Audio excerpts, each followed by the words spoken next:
E os casos de dengue dispararam no Brasil.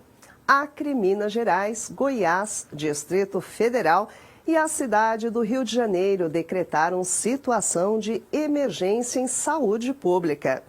Em 2024, até o momento, o Brasil registrou mais de 345 mil casos prováveis da doença. Para se ter uma ideia, no ano passado, neste mesmo período, eram cerca de 93 mil registros. Até agora, 36 mortes foram confirmadas e 234 estão em investigação. O gráfico em sua tela agora mostra esse aumento considerável de casos suspeitos. Em azul claro, você vê os números do ano passado por semana epidemiológica. Em azul escuro, você vê os números de 2024. Para entender melhor esse cenário, vamos conversar agora ao vivo com a doutora Luana Araújo, que é cientista e médica, especialista em doenças infecciosas pela Universidade Federal do Rio de Janeiro, além de mestre em saúde pública pela Universidade Johns Hopkins. Vamos lá conversar um pouquinho com a doutora Luana. Olá, boa noite, doutora Luana. Bem-vinda novamente ao Olhar Digital News. Olá, boa noite. É um prazer estar aqui de volta com vocês. Doutora Luana, vamos falar um pouquinho sobre esse momento. O que explica esse aumento de casos de dengue no Brasil? A gente tem alguns fatores, na verdade, que colaboram para esse cenário difícil que a gente está enfrentando. O primeiro fator é um fator climático, né? A gente está passando aí pelo El Niño, que é um momento que enfrenta, né, faz com que a gente enfrente um calor gigantesco associado a muita chuva, e é isso exatamente do que o mosquito mais gosta para a sua proliferação e para a aceleração da sua proliferação também. Então ele fica maduro mais rápido, além de conseguir se proliferar com maior facilidade. A gente tem, portanto, uma presença do vetor muito grande, a gente tem uma falta de cuidado ambiental, tanto da população quanto da gestão pública, permitindo que esse mosquito encontre esses locais para que, né, essa situação acabe se concretizando. A gente tem uma circulação viral também de sorotipos da dengue. Para quem não sabe, a gente tem 4 sorotipos, 1, 2, 3 e 4. Ano passado, que já foi o nosso pior ano da história em termos de dengue, a gente tinha circulação dos sorotipos 1 e 2, mas já vimos no final do ano passado a volta da circulação dos sorotipos 3 e 4, um deles que já não circulava há mais de 15 anos, o outro aproximadamente 8 anos, então eles voltam a circular, o que não é comum ter os 4 sorotipos ao mesmo tempo no país.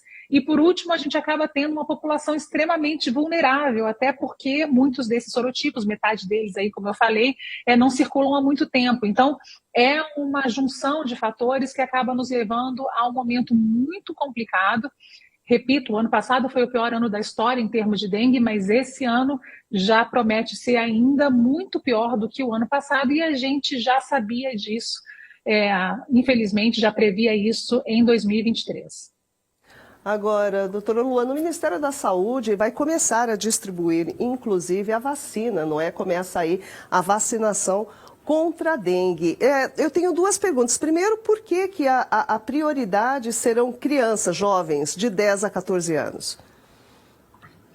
Porque é a faixa etária que hoje sofre a maior taxa de hospitalização pela doença. Lembra que eu falei agora que um desses sorotipos não circulava há 15 anos, o outro não circula há 8 anos, né? Fora a circulação dos sorotipos 1 e 2?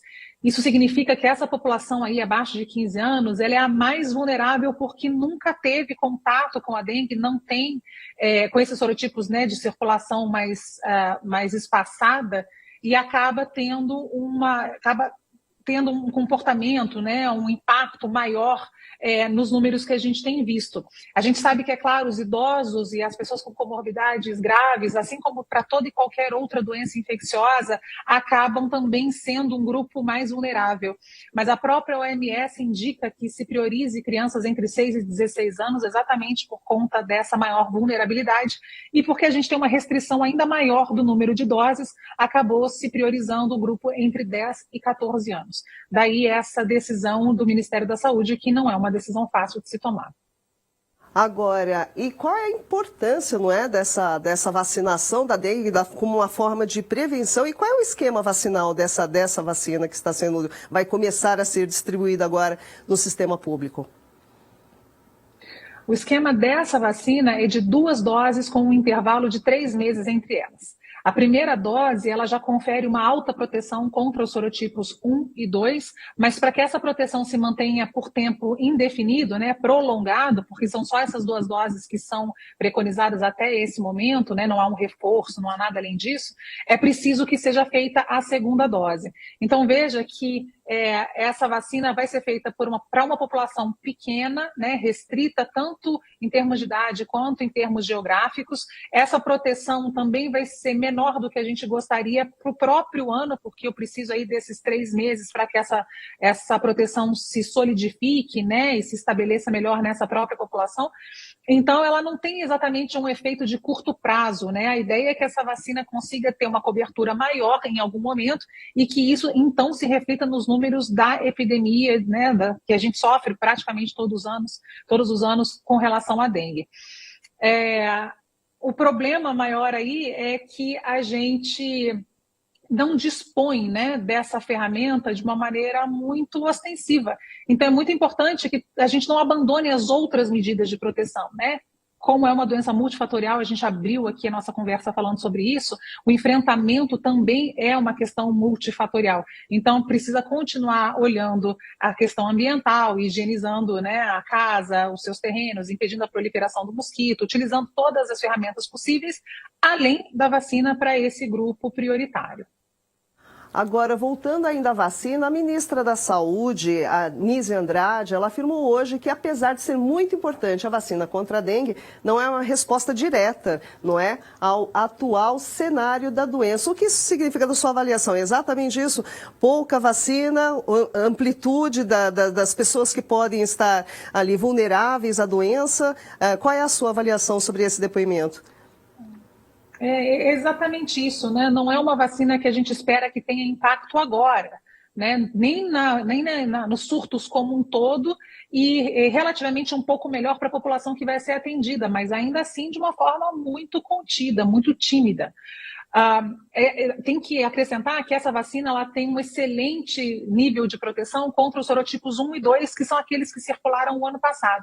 Mas contra o 3 e 4, que a gente viu aí no finalzinho do ano serem reintroduzidos no país, a proteção dela é um pouco mais complexa. Contra o 3 ela cai bastante, embora ainda tenha uma proteção importante, e contra o 4, porque não circula há muito tempo, a gente não conseguiu nem ter dados suficientes para isso. Então, contra 1 e 2, tudo certo, 3 e 4 a gente ainda fica numa situação um pouco mais difícil. Portanto, ela tem razão ao dizer que o impacto disso não é nem para esse ano, e também não depende dessas doses que estão sendo colocadas agora. O impacto dessas doses agora ele é muito mais individual do que populacional. E é muito importante que as pessoas entendam isso também. Agora, tem uma vacina que está sendo desenvolvida no Instituto Butantan contra a dengue, porém que vai estar disponível somente a partir de 2025. Qual é a diferença dessa vacina que está sendo desenvolvida e para que está sendo distribuída atualmente? Acho que tem 2 grandes diferenças, 2 grandes vantagens, na verdade, da vacina do Butantan com relação a que a gente está, né, pronto para disponibilizar no SUS agora. A primeira é que é uma vacina nacional, né, uma vacina de produção nossa, o que significa que o nosso mercado é um mercado prioritário para a produção dessa vacina, então a gente não vai, né, não tende a ter essa restrição de número de doses como a gente está vendo acontecer agora, embora, lembro sempre, nem todo mundo vai ser vacinado instantaneamente só porque a vacina é nossa, né, isso leva um tempo até que a cobertura vacinal consiga ser suficiente e interessante para impactar as epidemias que a gente vive. E a outra coisa que é muito importante é que ela é dose única, né? Diferente então dessa que a gente tem agora, que eu mencionei, são 2 doses com intervalo de 3 meses, a vacina do Butantan é dose única, o que permite que a gente amplie a cobertura vacinal completa com muito mais facilidade do que vai acontecer ou aconteceria se a gente tivesse a atual vacina disponível para todo mundo. Entretanto, são 2 vacinas que são muito parecidas em muitos outros níveis. São vacinas que têm uma proteção em níveis similares, são vacinas que são feitas de vírus atenuados, o que significa que elas têm as mesmas limitações com relação a quem pode receber. não pode receber gestante, não pode receber lactante, não pode receber pessoas imunossuprimidas, idosos, tem até que se prove o contrário, né, com dados mais claros, também devem ser poupados dessa vacina por conta do risco do desenvolvimento da doença, embora o vírus seja enfraquecido. E, além disso, a própria vacina do Butantan, pelo menos até esse momento, tem também a mesma restrição com relação aos sorotipos 3 e 4, exatamente porque eles não circulavam muito, portanto a proteção não conseguiu ser testada com clareza com relação a esses dois sorotipos. Mas a gente espera que até 2025, e com a circulação infeliz desses dois sorotipos neste ano, a gente consiga ter maiores informações com relação à vacina do Butantan e a entender, assim esperamos, que a proteção dela seja suficiente para ser empregada para o país inteiro. E outra dúvida que as pessoas devem ter é esse tipo de vacina contra a dengue. Ela tende a ser uma vacinação única para o resto da vida, como em alguns casos, ou renovada daqui a um curto período de tempo? Ela tende a ser de longo prazo, né? Por algumas características, até pela própria característica do vírus, que não sofre mutações. A gente falou tanto durante a Covid, né, sobre o vírus sofrer mutação e criar variantes, e aquela evolução tão rápida e tão complexa para todos nós. Isso não acontece com essa taxa com o vírus da dengue. Então, uma vez que a gente consegue montar uma boa resposta contra esses 4 sorotipos, e isso é muito importante, tanto a vacina atual quanto a vacina do Butantan, eles têm, né, na sua formulação proteção contra os 4 sorotipos, essa formulação tende a promover uma imunização de longo prazo. A gente tem que lembrar sempre que idosos respondem com menor potência e menor duração, né? Então, por isso, se elas forem liberadas para essa população, talvez, quem sabe, eles precisem de um reforço. Pessoas imunossuprimidas, né, controladas, eventualmente poderão tomar, a gente ainda não sabe, talvez precisem de um reforço. Se isso for feito em criança, é possível que ao longo da vida elas precisem de algum reforço? A gente não sabe, porque não tem aí 40, 50 anos da vacina, e é possível que eventualmente isso seja necessário. Então, existem algumas perguntas que estão ainda em aberto, e como acontecem para toda e qualquer tecnologia em saúde, mas a expectativa é de que não seja necessário uma nova vacinação por um bom período aí, a gente pode falar aí por pelo menos 6, 7 anos, não precisa de mais nada.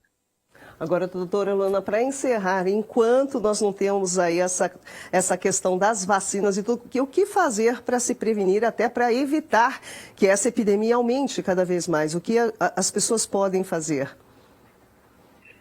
Tem nenhuma novidade, né? Não há nada que a gente não conheça há muito tempo, mas é uma questão de maturidade social.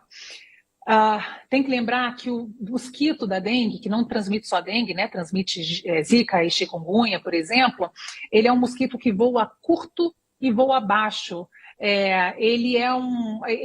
Onde ele se cria é aonde ele circula, e é ali que ele consegue, portanto, infectar as pessoas, né? 75% dos focos de proliferação do mosquito estão dentro dos domicílios. Então, o que a gente precisa fazer é não deixar a água parada, sair daquela ideia, a água precisa ser limpa, a água não precisa ser limpa. Isso também foi uma mudança dos últimos anos que a gente foi vendo na epidemiologia da doença. Então, não deixar a água parada, esvaziar pneus, calhas, tampar caixas d'água, tomar cuidado com o coletor de água de geladeira, vasos sanitários que não são utilizados ficam abertos, todas essas possibilidades, lixo acumulado, não pode deixar a água ficar ali porque o mosquito vai aproveitar essa oportunidade para se proliferar.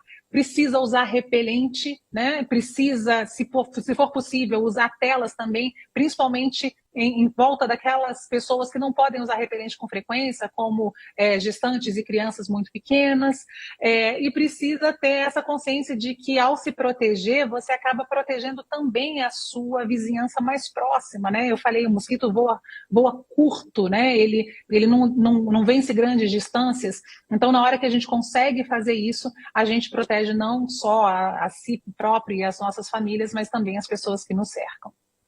Excelente. Falamos aqui com a doutora Luana Araújo, cientista e médica especialista em doenças infecciosas pela Universidade Federal do Rio de Janeiro, além de mestre em saúde pública pela Universidade Johns Hopkins. Muitíssimo obrigada, viu, doutora Luana, novamente, e espero encontrá-la em outros momentos. Muito obrigada. Eu fico à disposição de vocês. Um abraço e até. Até, boa noite. Pois é, tá aí, pessoal, dicas importantes e interessantíssimas que a doutora Luana colocou, reforçando a necessidade de cada um fazer a sua parte também. Espero que vocês tenham gostado e cuidem-se.